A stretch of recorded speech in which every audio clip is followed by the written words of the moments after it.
Here's something we can all agree on, regardless of our likes and our dislikes, political persuasions, and we can all agree that none of us really knows what heaven's like. Yes? I mean, if you've been there, let me know, because and there's been many books written about it, but really, on a one-on-one with God, none of us can say we know what heaven looks like. After 15 years in ministry and an honor of being part of a lot of funerals, and folks asking me to participate in funerals, it's interesting how subjective people can be regarding their deceased. One of the most interesting was about a gentleman who had died, and said, the family said, well, you know, his heaven has got to be this beautiful golf course, because he was a golfer. And the perfect part of heaven is that 9-iron shot 150 yards out where he constantly sinks the eternal eagle. That's heaven for this guy. And I thought, well, I'm out of luck. I'm a 60 handicap. I mean, par for me would be just count the strokes out of the tee box. Heaven for me would not be that perfect golf game. And I know why we do that, because, frankly, we just don't know what heaven's like. But the readings today give us a glimpse of heaven. The second reading from Revelations, in that beautiful symbolic language, it uses two very distinctive numbers. The number 3 and the number 12. You know, the 12 courses of foundation representing the 12 apostles, the 12 tribes of Israel, and so on and so forth. Or the 3 gates that go north, south, and east and west. That beautiful symbolic language. Revelations is not talking about some building of sorts being built. But Revelations is talking about, in those symbolic numbers, that number 12 means there is a completion to God's order, to the divine order. That what heaven is like, it'll be a completion of what God intends, the divine intention. And 3, it's not only a completion, it's the perfection of what is divine. Perfection and completion. That's a glimpse of heaven. But the gospel goes on and talks about us being invited into something greater than ourselves that the Holy Spirit will teach us about. Soon we'll talk about the Trinity, where the Trinity is the love of God the Father with that total outpouring of love to the Son, and that Son's total outpouring of love back to the Father, and between them is this love we call the Holy Spirit. And it is that Spirit that is sent upon us. It is that Spirit that God gives us that wants to teach us. And what does that Spirit teach us? It is of divine perfection, the completion of divine order. The Spirit teaches us that we're invited into this relationship with God. A deep relationship, a divine relationship. The relationship between God the Father and God the Son, that love between them that we're being drawn into.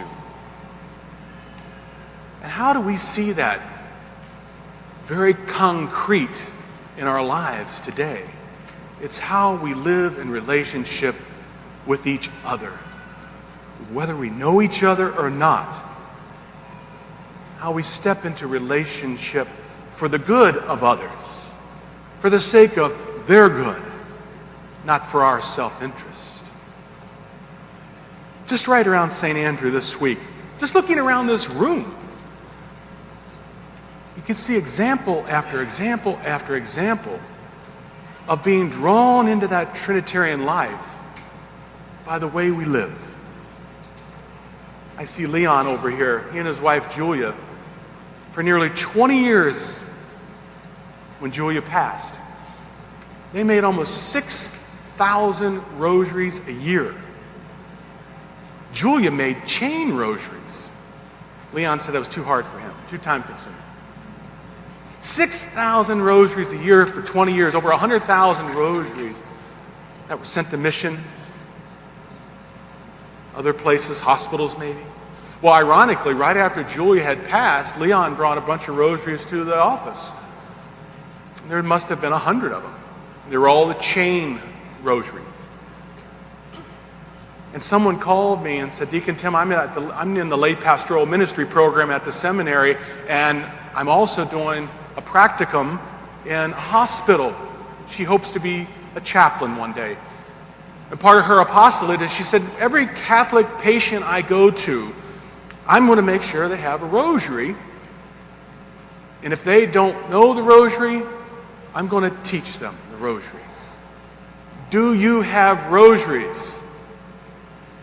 Leon and Julia just dropped them off. Is that a God thing? I think so.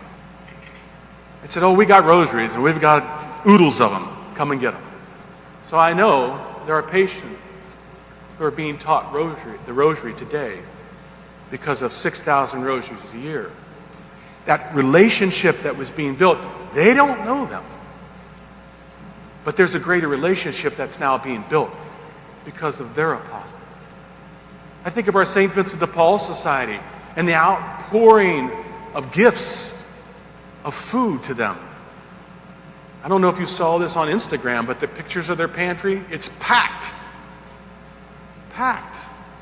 And not only the food for them, they were such an abundance that Sister Lucia and Hope Emergency received a good share of their abundance. The relationship, not knowing, but somehow being built, being drawn into a Trinitarian grace. Thank you for what you do. I look around this room and I see the anniversary couples that were at the anniversary dinner last week. 35 couples, 70 people. 1,300 years of marriage in one room. Heard the witness of one gentleman standing and talking about the love his wife has for him in their darkest moment. And how she made those vows real to him.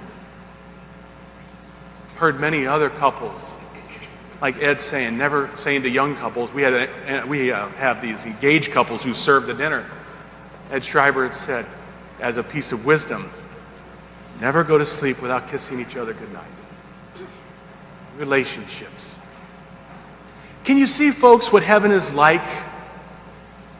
These relationships that we forge in this life? The relationships that draw us into a deeper relationship with God. Anything we do for the greater good of another, don't downplay it. Said, it's nothing. I just said, no, turn it into a prayer. Because it's by the grace of God that you are even in that moment in time allowing yourself to be pulled into a grace situation. That's what heaven's like. I want to end with a quote from St. John Paul II. John Paul, in a public audience in July of 1999, was talking about what heaven's like. John Paul said this, and I paraphrase it in my very crude colloquial language.